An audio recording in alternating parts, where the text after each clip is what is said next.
மாணவர்கள் எவரும் போதைக்கு அடிமையாகாதீர்கள். அடிமையானவர்கள் மீண்டதாக சரித்திரமில்லை. எனவே உங்களையும் சமூகத்தையும் பாதுகாத்துக் கொள்ளுங்கள். உங்கள் நலன் கருதி கல்வி டிவி. மாணவர்கள் நாங்கள் டாண்டியுடைய கல்வி தொலைக்காட்சி இணைஞ்சிருக்கிறோம். குறிப்பாக உங்களுக்கு தெரியும் மாணவர்களே, இந்த ஏழு மாணவர்களுக்குரிய பாடங்கள் ஒவ்வொரு ஆசிரியராலையும் தினந்தோறும் உங்களுக்கு இந்த கல்வி தொலைக்காட்சி ஒளிபரப்பு வருகின்றது. அதில் குறிப்பாக அந்த கலைத்துறை பாடங்கள் எடுக்கிற மாணவர்களுக்கு நிறைய பாடங்கள் இருக்கின்றது. இப்போது ஓஎல் பரீட்சை முடிந்து மாணவர்கள் ஏஎல் எந்த துறையை தெரிவு செய்கின்ற அடிப்படையில் மாணவருடைய பயணம் அமைந்திருக்கிறது. அதிலும் கலைத்துறை தெரிவு செய்கிற மாணவர்களுடைய தெரிவு பாடமான முக்கியமானது. ஏன்னு சொன்னால் அதில் நிறைய பாடங்கள் இருக்கின்றது. சர்க்கோர் அடிப்படையிலேயும் உங்களுடைய பல்கலைக்கழக தெரிவு அல்லது கொலேஜ் தெரிவு அல்லது வேணியர் பிற கற்கதற்கு விண்ணப்பிக்கின்ற போது எந்தெந்த பாடம் முக்கியம் பெறும், எந்தெந்த பாடம் எங்களுக்கு அடுத்த இடத்துக்கு உதவும் என்ற அடிப்படையில் நாங்கள் பயணிக்கின்றோம். ஆகவே இந்த கலைத்துறையில் வரலாறு என்ற ஒரு பாடம் முக்கியமான ஒரு பாடம் அமைகின்றது. மாணவர்களே, சர்க்கோரை உயர்த்திறக்கின்ற பாடமாகவும் அதோட பல்கலைக்கழகம் மற்ற கொலேஜ் போன்ற கல்வி சம்பந்தப்பட்ட கற்கைக்கு விண்ணப்பிக்கின்ற போது வரலாறு பாடமானது முக்கியம் பெறுகின்றது. அதன் அடிப்படையில் நாங்கள் வரலாறு பாடத்தில் குறிப்பாக உங்களுக்கு தெரியும், வரலாறு பாடத்தை ஒரு பாடம் எடுக்கிற மாணவர்கள் இலங்கை வரலாறு கட்டாயம் எடுக்க வேண்டும். அடுத்த 3 வரலாறு இருக்கின்றது. இந்திய வரலாறு இருக்கின்றது, ஐரோப்பிய வரலாறு இருக்கின்றது, நவீன வரலாறு இருக்கின்றது. இதில் பெரும்பாலான மாணவர்களுடைய வேண்டுகோளுக்கு இணங்கவும் பெரும்பாலான மாணவர்கள் எடுக்கின்ற பாடமாக இருக்கின்ற இந்த ஐரோப்பிய வரலாறு தான் நாங்கள் அதிகமான நிறைய வகுப்புகள் பார்த்துறாங்க. இடைக்கு சில மாதங்களாக நாங்கள் இலங்கை வரலாறு படம் குறித்தல், இலங்கை வரலாறு கடந்த கால வினாக்கள், இலங்கை வரலாறுல முக்கியமான ராட்சியங்கள் சம்பந்தப்பட்ட விடயங்கள் பார்த்துனாங்க. ஆகவே இந்த மாணவருடைய வேண்டுகோளுக்கு நாங்கள் இந்த கல்வி தொலைக்காட்சியை பார்க்கின்ற மாணவருடைய வேண்டுகோளுக்கு நாங்கள் நாங்கள் ஐரோப்பிய வரலாறு தான் தொடர்ந்து பயணிக்க போகிறோம். இந்த உங்களுக்கு தெரியும், ஐரோப்பிய வரலாறு என்னும்போது நிறைய பாடங்கள் இருக்கின்றது. நான் அடிக்கடி இந்த ஞாபகப்படுத்தினான். ஐரோப்பிய வரலாறு என்னும்போது நிறைய பாடங்கள் இருக்கின்றது. அது குறிப்பாக நீங்கள் தரம் 10 ஓஎல் போன்ற தரங்களில் படித்த பாடல்கள் உடைய உள்ளடக்கம் இதில் இருக்கின்றது. அதை விட வேறு வேறு பாடல்களின் உள்ளடக்கமும் இதில் இருக்கின்றது. குறிப்பாக நீங்கள் பார்த்துக்கணுன்னா, நீங்கள் தரம் 10 படித்த குறிப்பாக மறுமலர்ச்சி இருக்கின்றது, கைத்தொழு புரட்சி இருக்கின்றது, புரட்சி இருக்கின்றது, உலகம் யுத்தம் இருக்கின்றது. இப்படி நீங்கள் ஏற்கனவே படித்த பாடல்களுடைய உள்ளடக்கம் இந்த ஏழில் ஐரோப்பிய எல்லாம் இருக்கின்றது, யூரோப் ஹிஸ்டரியில் இருக்கின்றது. ஆகவே அதில் நாங்கள் பரீட்சை வரக்கூடிய குறிப்பாக ஏல் ஃபைனல் எக்ஸாம் வரக்கூடிய முறைக்கு அமையத்தான் நாங்கள் இந்த கடந்த கால வினாக்களோடையும் இந்த நோட்ஸுகளோடு பயணிக்கின்றோம். அவை மாணவருடைய விடுப்பது கணக்கு நாங்கள் இந்த ஐரோப்பிய வரலாறில் அந்த மத்திய கால ஐரோப்பா என்று பார்க்க போகிறோம். குறிப்பாக உங்களுக்கு தெரியும், நாங்கள் ஏற்கனவே இதில் விளங்கப்படுத்தினால் ஐரோப்பாவுடைய வரலாற்று நிகழ்வுகளை அல்ல வரலாற்று சம்பவங்களை நாங்கள் 3 காலகட்டமாக பிரிக்கிற மாணவர்களே. குறிப்பாக முதலாவது புராண காலம் அல்லது பழைய காலம் அப்படி சொல்லுவோம். 2வது மத்திய காலம் அல்லது மானிய முறை காலம் அல்லது இடைக்காலம் 2வது. 3வது சொன்னால் நவீன காலம். இந்த நவீன காலம் தோற்றம் பெறுவதற்கு முக்கிய காரணம் தான் மறுமலர்ச்சி. மறுமலர்ச்சி தோற்றம் பெற்ற பிறகு நவீன காலம் உதயமாகும்.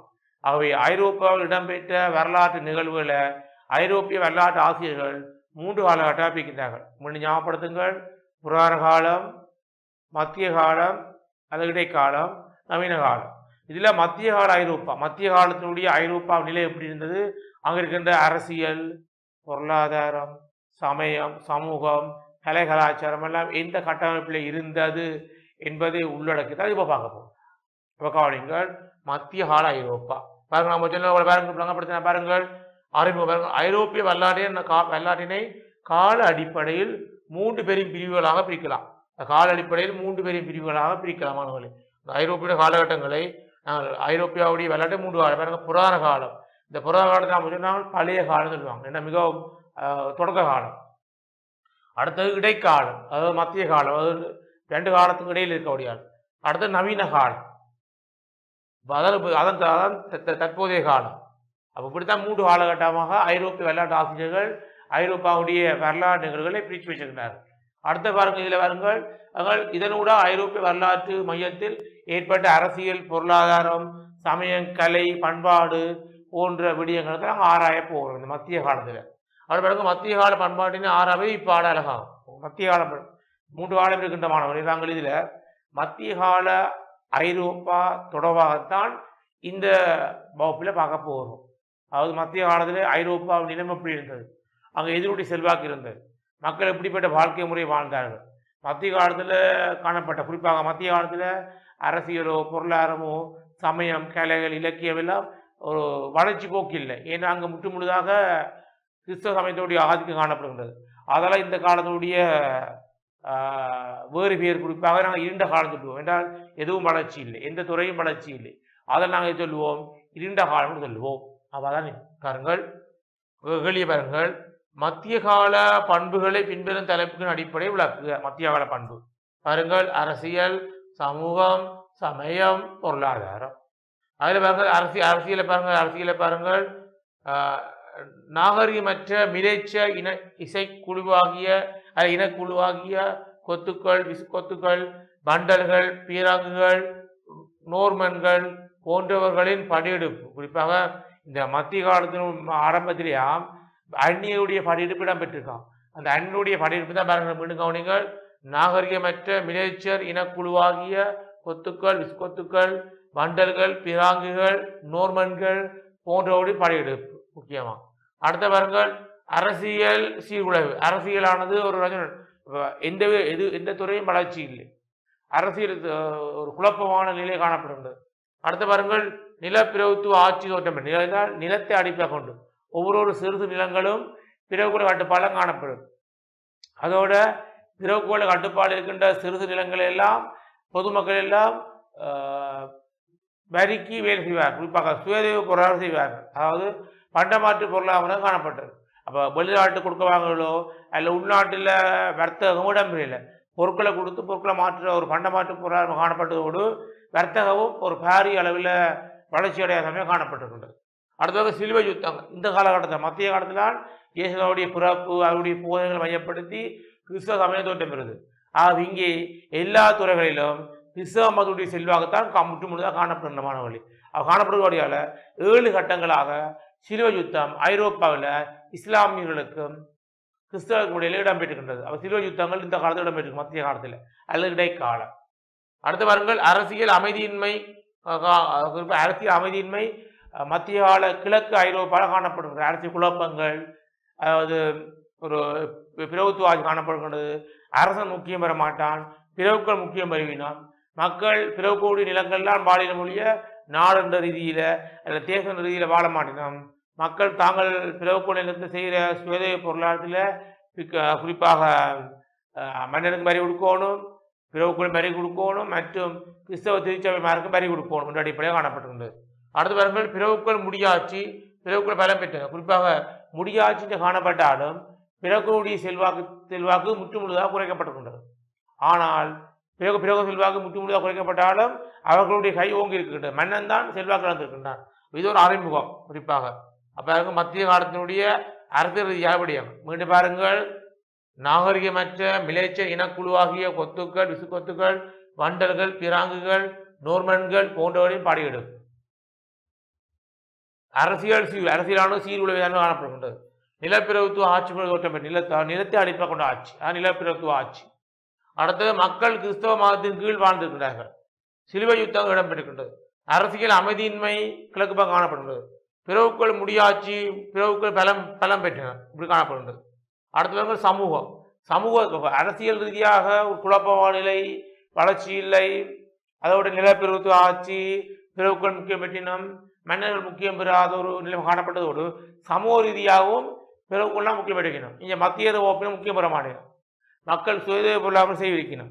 அதாவது மக்கள் அடிமை முறையான ஒரு இருண்ட வாழ்க்கைக்கும். குறிப்பாருங்கள் ஏற்றத்தாழ்வுகள், சமூக சிதைவுகள், சமூக ஒருமைப்பாடின்மை, நிலமானிய கட்டமைப்பு காணப்படுகின்றது. ஏற்றத்தாழ்வு காணப்படுகின்றது. ஏழை பணக்கார ஏற்றத்தாழ்வு காணப்படுகின்றது. பிறவுகள் முக்கியம் பெற்றிக்கணும். மத்திய தரவப்பின முக்கியம் பெறவில்லை. சமூக ஒருமைப்பாடு காணப்படவில்லை, ஒற்றுமை இல்லை, வேறுவாக காணப்படுகின்றது. நிலமானிய கட்டமைப்பு நிலத்தை அடிப்படையாக கொண்டு இங்கே தொழில்கள் தீர்மானிக்கப்படுகின்றது. நிலம் அதிகமாக இருக்கின்ற பிறவுக்கள் செல்வாக காணப்படுகின்றது. மக்கள் பிறவுக்களுக்கு சுயதேவ பொருளாதாரம் செய்திருக்கணும்.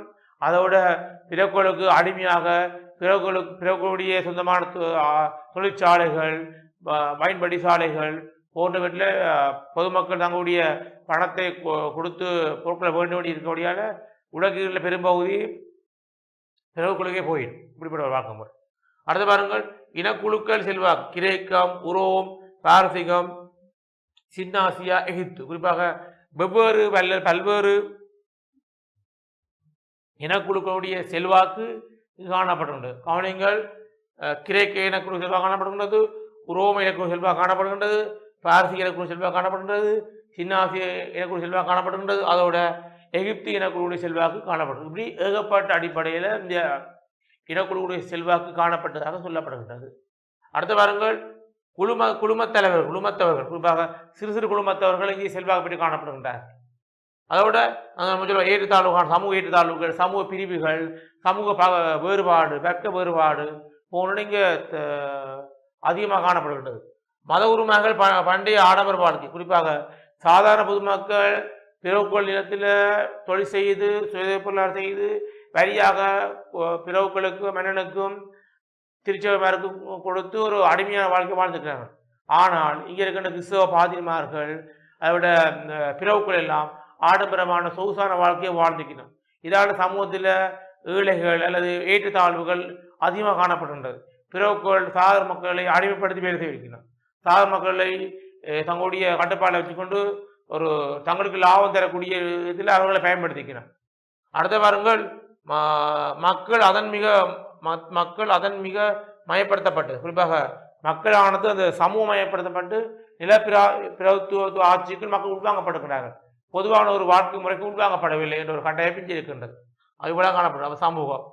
அடுத்த பாருங்கள், சமயத்தை பாருங்கள், மிலான் சட்டம் கிறிஸ்தவர்களுக்கு மத சுதந்திரம் காணப்படும். மிலான் சட்டத்தில் கிறிஸ்தவர்களுக்கு மத சுதந்திரம் காணப்பட்டிருக்கிறது. மக்களை திருச்சபைகளும் மதகுருமார்களும் ஆற்றுப்படுத்தினர். மக்களை திருச்சபைகளும் மதகுருமா ஆற்றுப்படுத்தினர். கல்வி போதிக்கப்பட்டு இடங்கள் குறுமடங்கள், சிலுவை யுத்தம் காணப்படுகிறது. அவர்கள் சமய ரீதியை எடுத்து பார்த்தால் இந்த காலத்தில் முழுக்க இயேசுநாவுடைய பிறப்பு மையப்படுத்தி இயேசுநாவுடைய சீடரால் தோற்கப்பட்ட கிறிஸ்தவ சமயத்துடைய செல்வாக்கு தான் காணப்படுகின்றது. அப்போ ஏனைய மத பிரிவுடைய செல்வாக்கு இழந்திருக்கின்றது. முக்கியமான ஒரு விடயம். அடுத்த வாருங்கள், பாருங்கள், மிலான் சட்டம் கிறிஸ்தவர்களுக்கு மத சுதந்திரம். மிலான் அது ஒரு சட்டம் போட்டு கொண்டிருக்கணும். சட்டத்து பேரால் மிலான் சட்டம். மிலாண்டோடத்தை மையப்படுத்தி கொண்டிருக்கிற மிலான் சட்டம். அதில் கிறிஸ்தவர்களுக்கு தான் அதுக்கு சுதந்திரம் கொடுத்திருக்கணும். மற்ற பிரிவுகளுக்கு அது சுதந்திரம் கொடுக்கப்படவில்லை. அவர்கள் பாருங்கள், மக்களை திருச்சபைகளும் மதகுருமாரும் ஆற்றுப்படுத்த என்றால் அவர் வழிப்படுத்திக்கணும், மக்களுடைய குறைகளை தீர்த்திக்கணும், மக்களை ஆறுதல்படுத்திக்கணும் என்ற அடிப்படையில் இது பயணிக்கின்றது. அடுத்து பாருங்கள், கல்வி போதிக்கப்பட்டு இடங்கள் குறுமடங்கள். கல்வியானது போதிக்கப்பட்டிருக்கு. குறிப்பாக குறுமடங்கள், மடாலயங்கள், கிறிஸ்துவ வழிபாட்டு இடங்களில் கல்வியானது ஒரு உயர்தரத்தில் போதிக்கப்பட்டிருக்கின்றது. அடுத்த பாருங்கள், சிலுவை யுத்தங்கள் காணப்படும். சிலுவை யுத்தம் 7 கட்டமாக இடம்பெற்றிருக்கின்ற மாணவர்கள். அவ்வாறு தான் அந்த சமய ரீதியாக காணப்படுகிறது. அடுத்து பாருங்கள், பொருளாதார பாருங்கள், பொருளாதாரமானது அது உச்ச அடிப்படையில் பொருளாதாரமானது வளர்ச்சி அடைந்து காணப்படுகின்ற. குறிப்பாக பாருங்கள், பொருளாதாரத்தை பாருங்கள், பண்டமாற்று தன்னிறைவு சுய பொருளாதார முறைகள், நிலத்தை அடிப்படையாக கொண்ட விவசாய முறை, தெய்வீக கோட்பாடு, சமூக ஏற்றத்தாழ்வுகள் இருண்ட யுகம் அப்படி காணப்படுகின்றது. பாருங்கள், பண்டைய ஏற்றத்தாழ்வு காணப்படுகின்றது, தன்னிறை பொருளாதார காணப்படுகின்றது, சுய பொருளாதார காணப்படுகின்றது. அதோட நிலத்தை அடிப்படையாக கொண்ட விவசாய முறை காணப்படுகின்றது. விவசாயத்தில் குறிப்பாக சுய பொருளாதாரம் செய்யப்படுகின்றது. மக்கள் அடிமையான வாழ்க்கை முறை வாழ்ந்துக்கிறாங்க. தெய்வீக கோட்பாடு நம்ம சொல்ல போல இந்த மத்திய காலத்தில் இயேசுநாதரை மையப்படுத்தி இறையியல் கோட்பாடு, இறைவன் தான் முக்கியம் பெறுகின்றார். அங்கே மனிதாபிமானம் அந்த மனிதனுக்கு முக்கியம் கொடுக்காமல் தெய்வத்தை முன்னிலைப்படுத்தியபடியால் இங்கே தெய்வீக கோட்பாடு மேலும் காணப்படுகின்றது. அடுத்த வாரங்கள் சமூக ஏற்றத்தாழ்வுகள் காணப்பட்டதோடு எந்தவித துறையும் வளர்ச்சி அடையல மாணவர்கள். குறிப்பாக அரசியல் சொன்ன போல அரசியலோ பொருளாதாரமோ சமயமோ கல்வியோ கலையோ எதுவும் வளர்ச்சி அடைய ஒரு விடயமாக காணப்பட்டபடி தான் சொல்லுவோம் இருண்ட யுகம்னு சொல்லுவோம். அவ்வளவு பாருங்கள். அடுத்த பாருங்கள், கிபி 1000 தொடக்கம் 1500 வரையாகிய மத்திய கால ஐரோப்பிய கலாச்சாரத்தின் சிறப்பம்சங்களை நுணுகிய ஆராய். கேள்வி பாருங்கள், இந்த கேள்வி கடந்த கால வினாக்கள் வந்திருக்குமானவர்களே. பாருங்கள், கிபி 1000 தொடக்கம் 1500 வரையாகிய மத்திய கால ஐரோப்பியாவில் கலாச்சாரத்தின் சிறப்பம்சங்களை நுணுகி ஆராய் கலாச்சாரத்தினுடைய சிறப்பம்ச முக்கிய விடயங்கள் நுணுகி ஆராயும். பாருங்கள், அரசியல் எல்லைகள், கலாச்சார மையங்கள், பிரிட்டிஷ் தீவுகள், பிரான்ஸ், ஜெர்மனி, இத்தாலி, கிழக்கு ஐரோப்பா, ஐபீரியா, ஸ்காண்டினேவியா முக்கியமான விடயம். அடுத்த பாருங்கள், விடயத்தை பாருங்கள் மாணவர்களே, விரைவான பொருளாதார மாற்றங்கள், குறிப்பாக பிராந்திய விரிவாக்கம், விவசாயத்தில் புதுமைகள், நகரங்கள், வணிகங்களின் வளர்ச்சி, சமூக மாற்றங்கள், பொருட்களின் கிடைப்பு, நுகர்வு, மக்கள் விநியோகம். அடுத்து ஐரோப்பிய எல்லைகள் நீண்டன, குறிப்பாக குடிபெயர்வு, விரிவாக்கம், மத்திய தரைக்கடல், கிழக்கு ஐரோப்பா, ஐபீரியா. போர் வீரர்கள் நடத்தினர், முஸ்லிம்களிடமிருந்து காப்பாற்றினர். நிர்வாக எல்லைகள், வடக்கு ராஜ்யங்கள், அரோகாஸ்டைல், வியோன், தெற்கே கிறிஸ்தவ மடாலயத்தை விரிவாக்கினர்.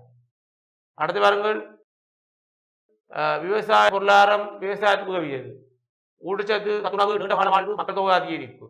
சந்தை, நகரங்களின் வளர்ச்சி, பண அடிப்படையிலான பொருளாதாரம் உருவானது. அது சமநிலையற்ற வகுப்புகள் தோன்றிவித்திட்டன. பெண்கள் முக்கியத்துவம் பெற்றனர், யூதர்கள் முக்கியம் பெற்றனர். கிபி 11ஆம் நூற்றாண்டில் புதிய கிறிஸ்தவ கலாச்சாரம், மாநிலங்களின் நிலைமைகள், இவ்வாறு நிறைய விடயங்கள் இங்கே காணப்படுகின்றன. பாருங்கள், அப்போ பாருங்கள், ஒரு விடயத்தை பாருங்கள். முதலாவது பாருங்கள், கிபி 1000 தொடக்கம் 1500 வரையாகிய மத்திய கால ஐரோப்பியாவின் கலாச்சாரத்துடைய பார்க்க போகிறோம். பாருங்கள், அரசியல் எல்லை காணப்படுகின்றது.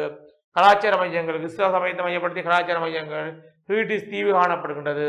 குறிப்பாக பிரான்ஸு, ஜெர்மனி, இத்தாலி, கிழக்கு ஐரோப்பா, ஐபீரியா, ஸ்காண்டினேவியா போன்ற பல நாடுகளில் இந்த ஐரோப்பிய கலாச்சாரமானது பரவலடைந்து சில்லாக பெற்றுள்ளதாக இருக்கின்றது.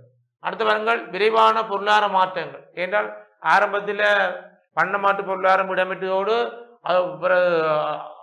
அதனுடைய விரிவாக்கமாக விவசாய புதுமை பெற்றோடு நகரங்கள், பிற காலப்போக்கில் நகரங்கள், வர்த்தகங்கள் வளர்ச்சி பெற்றுகின்றன. ஆரம்பத்தில் பண்டமாற்று பொருளாதார முறை, காலப்போக்கில் மத்திய காலத்தினுடைய இறுதி பகுதியில் வர்த்தகம் வளர்ச்சியடைந்து வெளிநாட்டு கொடுக்கலவாங்கல் பெறுது, அதோட நகரங்கள் தோற்றம் பெறுகிறது. அடுத்த பாருங்கள், சமூக மாற்றங்கள், பொருட்களின் கிடைப்பு, நுகர்வு, மக்கள் விநியோகம். சமூகத்தில் பல்வேறு மாற்றம் ஏற்படுகின்றது. பொருட்கள் அதிக கிடைக்கப்படுகின்றது, நுகர்வு அடிப்படையாக கொண்டு அது மக்கள் தங்களுக்கு எந்தெந்த பொருட்கள் தேவையோ அதன் அடிப்படையில் பொருட்களை நுகர்ந்து அதில் வேண்டியிருக்கிறார்கள். அடுத்த ஐரோப்பிய எல்லைகள் நீண்டன. குடிபெயர்வு, விரிவாக்கம், மத்திய கரைக்கடல், கிழக்கு ஐரோப்பா, ஐபீரியா போன்ற அந்த நாடுகள் அல்லது கடல் அடிப்பையாக கொண்டு அல்லது தீவு அடிப்பை கொண்டு எல்லைகள் விரிவுபடுத்தப்படுகின்றன. அடுத்த பாருங்கள், போர் வீரர்கள் நடத்தினர், முஸ்லிம்களிடமிருந்து காப்பாற்றினர். போர் வீரர்கள் நடத்தினர், குறிப்பாக முஸ்லிம்களிடமிருந்து காப்பாற்றினர். அடுத்த நிர்வாக எல்லைகள், வடக்கு ராஜ்யங்கள், அரோகாஸ்டைல், வியோன், தெற்கே கிறிஸ்தவ மடாலயத்தை விரிவாக்கினர் காணப்படுகிறது. அடுத்த வாரங்கள், விவசாயம் பொருளாதாரம், விவசாயத்துக்கு உதவியது. குறிப்பாக ஊட்டச்சத்து உணவு, நீண்டகால வாழ்வு, மக்கள் தொகை அதிகரிப்பு. ஊட்டச்சத்து, நீண்டகால வாழ்வு, மக்கள் தொகை அதிகரிப்பு. அடுத்த வாரங்கள், சந்தை, நகரங்களின் வளர்ச்சி, பண அடிப்படையிலான பொருளாதாரம் உருவானது. சந்தை, நகரங்களின் வளர்ச்சி, பண அடிப்படையிலான பொருளாதாரம் உருவானது. அப்போ பணம் ஆரம்பத்தில் பண்டமாற்று பொருளாதாரம் காணப்பட்டதால் பணப்புழக்கம் அதிகம் இருக்கவில்லை. பிறகு பணப்புழக்கம் வந்தால் பண்டமாற்றுடைய செல்வாக்கு குறைவடைந்து பணம் முக்கியம் பெற்றோடு வர்த்தகத்திலேயும் வெளிநாட்டு கொடுக்கல் வாங்குகளையும் அல்லது ஏற்றுமதி இறக்குமதியிலேயும் பணம் அதிக அளவு முக்கியம் பெறுகிறது மத்திய கால இறுதி பகுதியில். அடுத்த வாரங்கள், சமநிலையற்ற வகுப்புகள் தோண்டிவிட்டன. குறிப்பாக சொல்ல நீங்கள் மத்திய வகுப்பினர் தோற்றம் பெற்ற அடிப்படையில் சமூகத்தில் ஏற்றத்தாழ் வந்துட்டு பிறவுகள் முக்கியம் பெற தொடங்கினார்கள். மத்திய வகுப்பினர், அதாவது சொத்துள்ள கல்வி கற்ற பிரிவினர் சொல்லுவோம் நாங்கள் மத்திய வகுப்பினர். இவை சமூகத்தில் அவ்வளவு முக்கியம் பெறவில்லை. அது மட்டும் இல்லாமல் இவர்களுக்கு அடுத்ததாக பொதுமக்கள் இருந்துட்டார்கள். அப்போ சமூகத்தில் பிறவுகள், மத்திய வகுப்பினர், சாதாரண குடிமக்கள் என்ற அடிப்படையில் வகுப்பு ரீதியான வேறுபாடு பரவலாக காணப்பட்டிருக்கின்றது. அடுத்தவர்கள் பெண்கள் முக்கியம் பெற்றனர். குறிப்பாக பெண் சமுதாயத்துக்கு முக்கியம் பெற்றாகவும் அரசியல், பொருளாதார, கலை, கலாச்சார விடயங்களில் கூட பெண்கள் முக்கியம் பெற்ற ஒரு தன்மையை நாங்கள் இங்கே காணக்கூடிய இருக்கின்றது. அடுத்த யூதர்கள் முக்கியம் பெற்றனர். அதாவது யூதர்களுடைய விஷயங்களை, யூதர்களுடைய குறைகளை போக்க இயேசுவினுடைய போதனைகள் முக்கியம் பெற்றது. அதன் அடிப்படையில் யூதர்களை மீட்கத்தான் இயேசுனா தோன்றின கருத்து இந்த காலத்தில் அதிக முக்கியம் இருக்கின்றது. அடுத்த பாருங்கள், கிபி 11ஆம் நூற்றாண்டில் புதிய கிறிஸ்தவ கலாச்சாரம். புதிய கிறிஸ்தவ கலாச்சாரமானது கிபி 11ஆம் நூற்றாண்டில் இறுதி பருவட்டம் எடுக்கின்றது. அதுபோலதான் 1453ஆம் ஆண்டு ஒட்டோமன் துருக்கியர்கள் அல்ல இஸ்லாமியர்கள் இந்த கொன்ஸ்டாந்தினோல் நகரம் எனப்படுகின்ற பைசாதி நகரத்தை கைப்பற்றபடியால மறுமலர்ச்சி செய்யப்பட்டபடியால மத்திய காலம் வீழ்ச்சி அடைகிறது. அப்படியே கிறிஸ்டி வரலாறு போகுது, அப்படியே போகுது. பாருங்கள், அடுத்த வாருங்கள், மாநிலங்களின் நிலைமை. குறிப்பாக ஒவ்வொரு மாநிலங்களும் மதசார்பற்ற காணப்படுகின்றது. நிர்வாகமானது பிறகுகள் கட்டுப்பாடு காணப்படுகின்றது. மக்கள் நாடென்ற ரீதியில் வாழாமல் பிறகுகளை வாழ்ந்துகிறார்கள். அதோட அரசன் முக்கியம் பெறவில்லை என்ற அடிப்படையில் இது காணப்படுகின்றது. அடுத்த பாருங்கள், துறைகள் பல காணப்படுகின்றன. அதாவது அரசியல், பொருளாதாரம், சமயம், விஞ்ஞானம், இலக்கியம், கலை, கலாச்சாரம் என்ற அடிப்படை நிறைய துறை காணப்பட்டிருக்கின்றது. ஆனால் இவை அனைத்தும் பாரிய அளவில் வளர்ச்சி வரவில்லை. அதெல்லாம் இந்த காலம் தான் சொல்லுவோம் இருண்ட யுகம், இருண்ட காலம் என்று சொல்லுவோம் நாங்கள். அடுத்து பாருங்கள், நகர்ப்புற சமுதாயத்தின் நிலைமைகள். நகர்ப்புற சமுதாயம் காணப்படுகின்றது. அவர்கள் குறிப்பாக அந்த நகர்ப்புறங்களில் வாழ்கிற கூட்டத்தை எடுத்து பார்த்தா அது படைச்ச சொத்து இருக்கின்ற மத்தியர ஓப்பினத்தான் அது உள்ளடங்கும். மத்தியர ஓப்பினத்தான் அது சுட்டி காட்டும். சாதாரண ஏழைகள் கிராமப்புறங்களிலேயும் கிராமிய சமுதாயத்தையும் பண்டமாற்று பொருளாதார முறையை உள்ளடங்கி வாழ்ந்திருப்பார்கள். ஆனால் நகர்ப்புறங்களில் மத்தியர ஓப்பினுடைய வாழ்க்கை சீரான வாழ்க்கை கூடத்தில் அமைந்திருந்தது. கலைகள் நிலைமைகள் கட்டளை முக்கியம். குறிப்பாக கலைகள் முக்கியம் இருக்கின்றது. கலைகள் நிலையோட ஓவிய கலையை விட சிற்பக்கலைகள் ஓரளவு முக்கியம் இருக்கின்றது. அதோட கட்டடக்கலைகள், குறிப்பாக இயேசுநாவுடைய புற மையப்படுத்திய சிற்பங்கள், இயேசுநாவுடைய மையப்படுத்திய தேவாலயங்கள், அது அடிப்படை மத ரீதியான கலைகள்லாம் இங்கே முக்கியம் பெற்றிருக்கின்றது. அவை மதத்தை அடிப்படை கொண்டு கலை வளர்ச்சிருக்கிறது. அது குறிப்பாக சிற்பக்கலை, அதில் முக்கியமாக கட்டடக்கலை மிகவும் பாரிய அளவில் ஒரு வளர்ச்சி அடைந்த காலகட்டம் தான் இந்த மத்திய காலம் விளங்குகின்றது. அவை விழாமல் இருக்கிறது. அப்போ விழாமல் பாருங்கள், மத்திய காலத்தில் காணப்பட்ட ஒரு முக்கிய விடயங்கள். அவை மத்திய காலம் என்பது கடந்த கால வினாக்கணிக்கு எடுத்து பார்த்தால் மத்திய காலத்தில் மத்திய காலம் பற்றி சுருவிப்புகள், குறிப்பாக மத்திய கால அரசியல், மத்திய கால சமுதாயம், மத்திய கால பொருளாதாரம் என்ற அடிப்படையில் அந்த 1000 தொடக்கம் வினா பாருங்கள். 1000 தொடக்கம் குறிப்பாக 1000 தொடக்கம் 1500 வரையான காலகட்டம் தான் மத்திய காலம். அந்த மத்திய காலத்தில் காணப்பட்ட ஒரு நிலைமையை மையப்படுத்தித்தான் இந்த வினா கேட்கப்படுகிறது. ஆகவே நீங்கள் ஐரோப்பாவில் இடம்பெற்ற வரலாறு நிகழ்வு நீங்கள் 3 காலம் படிச்சிருக்கீங்க மாணவர்களே.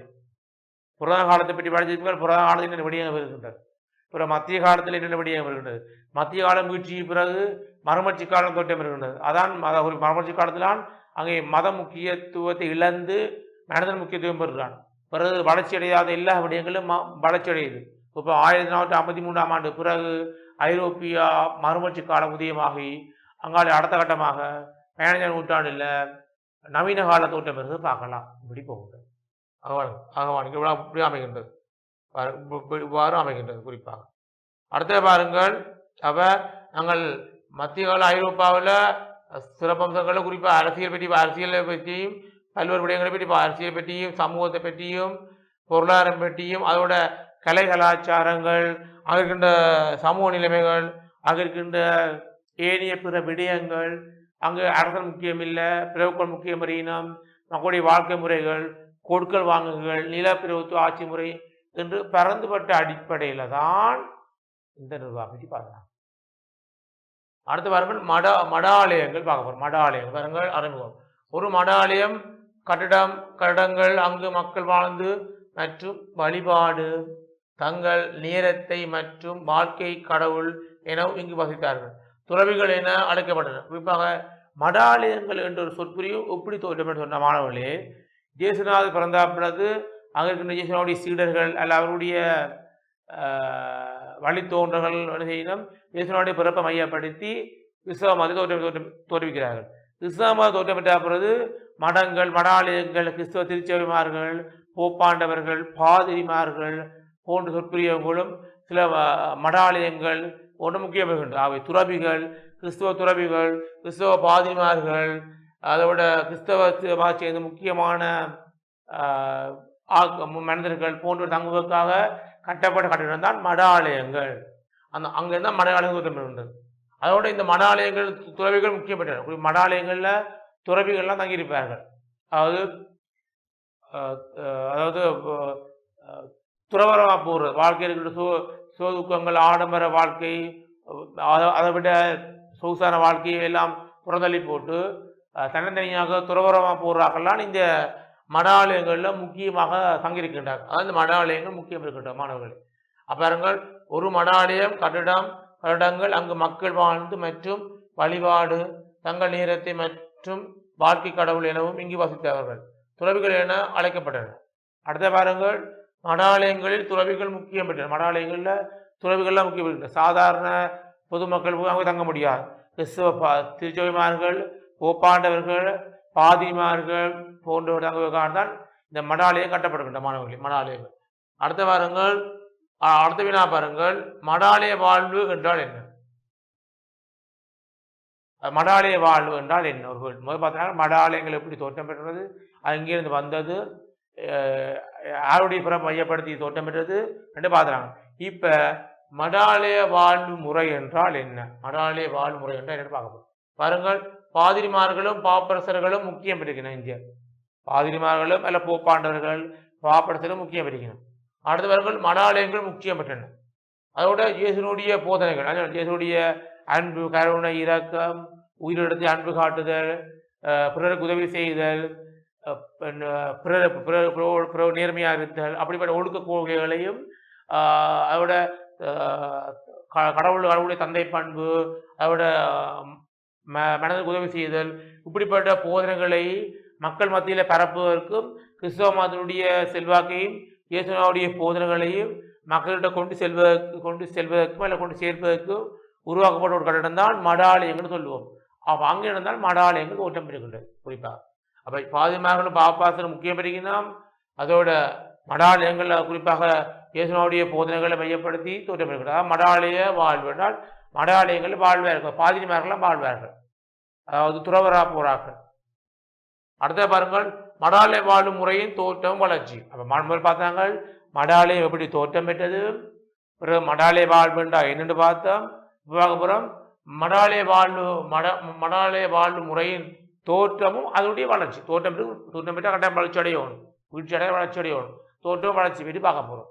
பாருங்கள், மடாலய வாழ்வு எனப்படுவது இயேசுனுடைய வாழ்வு, இயேசுனுடைய பிறப்பு, அதனுடைய போதனைகள், அதனுடைய கருத்துக்களை மையப்படுத்தி அதை மக்கள் மையப்படுத்துவதுதான் இந்த மடாலயங்கள் கிறிஸ்தவ பாதிரிமார்களையும் இயேசுனுடைய சீடர்களையும் ஐரோப்பாவில் மத்திய காலத்தில் தோற்றம் பெற்று சிறப்பாக வளர்ச்சி அடைந்திருக்கு குறிப்பாக. அடுத்த பாருங்க, மடாலய வாழ்வுகளின் நிலைமை எப்படி குறிப்பாக சுகபோகங்கள், ஆடம்பர வாழ்க்கை ஒதுக்குதல், தனியாக வாழுதல், திருமணம் மனம் முடிக்காம வாழணும், அதோட உலக இன்பங்கள், அதாவது லௌகிக இன்பங்களில் மூழ்காமல் சமய இன்பங்களை மட்டும்தான் மூழ்கி இருக்கணும், பிற இன்பங்களை புறந்தள்ளி போட்டு கடவுளுடைய பாதையை மையப்படுத்தி தான் இந்த இவருடைய வாழ்வு முக்கியம் பெற்றுக்கின்றது. அப்புறம் கிறிஸ்தவ மத செல்வாக்கு, மடாலயங்கள் மடாலயம் என்றாலே கிறிஸ்தவ மதம் தான், அதை மையப்படுத்த இந்த மடாலய வாழ்வு முறை அமைந்திருக்கின்றது குறிப்பாக. அடுத்தவங்க கிறிஸ்தவ மத எதிர்நோக்கிய சவால்கள். மடாலய வாழ்வு அமைக்கின்ற போது கிறிஸ்தவ